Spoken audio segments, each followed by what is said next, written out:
Question అండి. ఒక Newton బలం 500 గ్రాముల ద్రవ్యరాశి గల వస్తువుపై కలగజేసిన దానికి కలిగే త్వరణం ఎంత? న్యూటన్ బలాన్ని 500 గ్రాముల ద్రవ్యరాశి ఉన్న వస్తువుపై కలగజేస్తే అది పొందే త్వరణం ఏమంటుండు? F that is equal to MA అండి. F that is equal MA అండి. బలం ఎంత? 1 న్యూటన్ అండి. ఎస్ మాస్ ఎంత? 500 mg అండి. యాక్సిలరేషన్ వి డోంట్ నో అండి. A that is equal to 1 newton. Yes 500 mgని మనం కిలోగ్రాములకు మారిస్తే 0.5 కిలోగ్రామ్స్ అవుతుందండి. A that is equal to 1/0.5. 1/0.5 అంటే 2. ఎస్ 2 మీటర్ ఫర్ సెకండ్ స్క్వేర్గా మనం ఇక్కడ తీసుకోవచ్చు. త్వరణం ఎంత అంటుండు. త్వరణాన్ని ఎప్పుడైనా త్వరణానికి యూనిట్స్ ఎంత?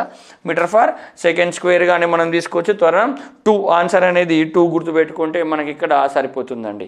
Yes F is equal to MA formula మనకు గుర్తుంటేనే ఇట్లాంటి ప్రాబ్లం రావడానికి అవకాశం అనేది ఉంటుంది.